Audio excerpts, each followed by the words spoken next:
Fernando Quiles Jr. here for MMAnews.com, and I'm here with Ray Borg. Ray, how are you today? I'm doing fantastic, man. How are you? I'm good. Now, you're here on a big card. You're coming off a loss, of course, to Demetrius Johnson, but you're here on a big card. It's UFC 223.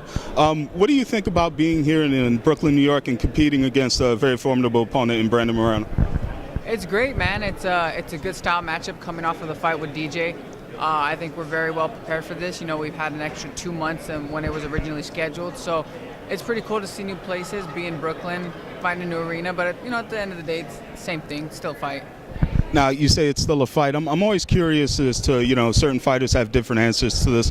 What is it that makes you say, all right, I'm done with the pressure, I'm not going to pay attention to it or any of that? It's like, I don't care that it's a big city, I don't care that it's a big arena, but thousands of people watching, millions potentially. I think that moment strikes as soon as you get punched in the face. As soon as another guy across from you trying to take your head off, there's not a whole lot of worry in the world about where the hell you are, where you're fighting, or who's in front of you. Because, if you're going to worry about who's in front of you, you're going to get knocked out, or you're going to get hit or something. So it's not worth the time to worry about, where you're at, who's watching. You're in a fight. A lot of people mistake this, like all the media, all the trash talk. At the end of the day, it is still a fist fight. And, at the end of the day, you still got to go in there and fight someone. Despite a loss to Sergio Pettis, Brandon Moreno is still considered to be a hot prospect right now. You yourself are a very viable contender, obviously.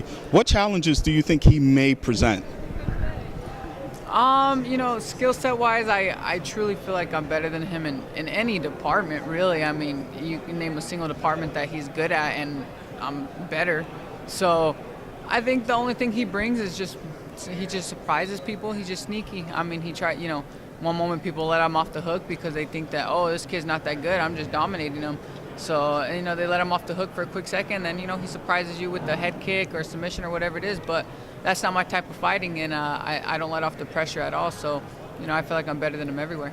So you're definitely not taking him lightly, judging by those comments? No, not at all. I don't take anybody lightly. I'm going to treat him like any other fight I've ever prepared for, and just go in there and do my thing from start to finish.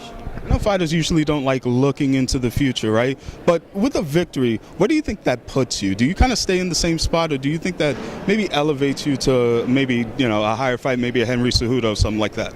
Yeah, I definitely think it puts me back in the mix. I want to win this fight very impressively, so it does put me back in the mix. If I just kind of half-ass this fight and win a decision, that's just going to be like, okay, he did great, fine, whatever. But I just want to go in there and beat the shit out of this kid so I can, truly make a statement. And then after that, we'll see. I'm a fan of Benavidez, so, no pressure or nothing on Benavidez. But I don't want Benavidez to win, because if I beat Moreno and Pettis beats him, that sets me up with a fight with Pettis, and that's a fight that I want. If we're going to talk futuristically, after I beat Moreno, I want Pettis next. So, speaking of that is a very intriguing fight. Who do you think has the advantage going in? Maybe putting like the personal feelings aside of you wanting Pettis. I think Pettis has the advantage. His wrestling's getting better, and as much as as hard as it is to say, Benavidez is getting older, and he's not quite the same. Hell, he's been in some wars. He's done a lot for our division. He's done a lot for the sport, for the lighter guys. But I just don't think that, he's quite at that fighter stage at what he used to be when he was fighting Dominic Cruz and fighting all those guys. So I think, Pettis being so long, and Pettis does a really good job at keeping his range with people. So I give the edge to Pettis. Do you think injuries also play a factor too? I know Benavidez has been a little beaten up as of late. You think that plays into it too? Yeah, I definitely think that plays into it. Damn, what is it, like two surgeries or like one massive surgery? That's that's a lot to handle, and especially not fighting for that long and not training for that long. Some people handle it differently though, so I'm not too sure. Are you going to, if a finish is available, do you take it anyway as it comes? What do you see the outcome being?